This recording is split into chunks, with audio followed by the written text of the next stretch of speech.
Je peux vous dire deux mots d'un ouvrage qui va sortir, qui porte sur les sociétés de capitaux.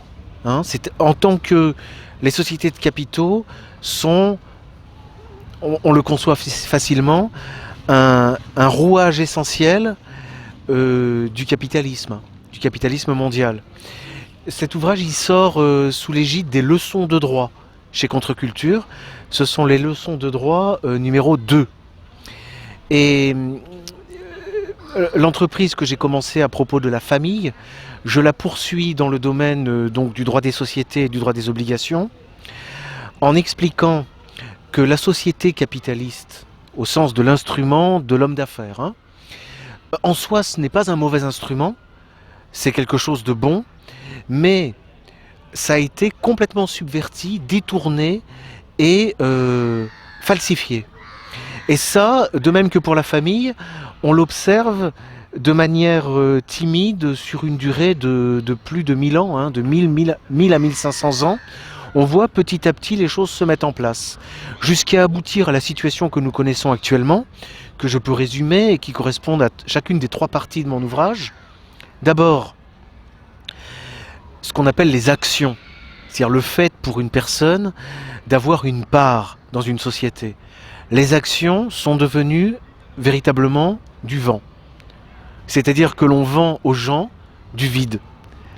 Et les gens achètent du vide, et puis le jour où on dit que les bulles éclatent, eh ben, ils se retrouvent en ayant perdu en fait ce qu'ils ont apporté. Ça, c'est la première chose. Mais il faut, de manière juridique précise, arriver à expliquer en quoi les actions sont devenues une illusion. Les économistes le savent, certains économistes le savent, mais pour faire le chemin jusqu'au droit, il faut la technique et l'histoire du droit pour y arriver. Et ça, les juristes ne sont pas prêts de le faire. En général, les juristes sont plutôt conservateurs de l'état actuel des choses. Et par conséquent, je me suis livré à cet effort, qui n'était d'ailleurs pas calculé, hein. C'est une découverte, une fois avoir atteint le but de mes recherches, je me suis rendu compte que j'y rencontrais les sociologues et les économistes.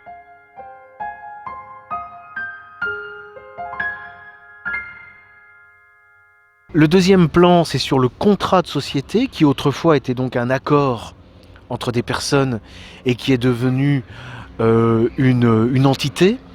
Et la nature de cette entité, je l'aborde dans la 3e partie. Et cette 3e partie, de même que la première d'ailleurs, mais plus encore la 3e, c'est vraiment l'aboutissement de recherches de plusieurs années, hein. Je dirais presque même de plusieurs dizaines d'années.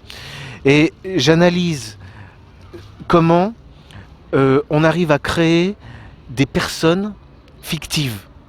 Et en quoi les sociétés anonymes, les sociétés à responsabilité sont néanmoins, malgré que ce soit que des papiers et des chiffres, sont néanmoins considérés comme des personnes. Voilà. Donc ce sont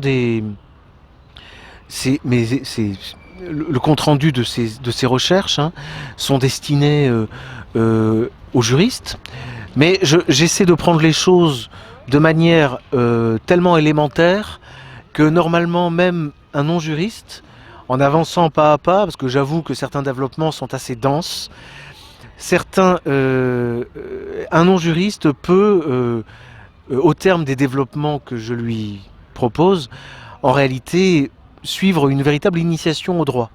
D'où cette collection des leçons de droit, qui sont là aussi pour ouvrir cette discipline et pour percer un peu les mystères derrière lesquels elle se cache et dont beaucoup profitent, hein, ouvrir cette discipline aux profanes.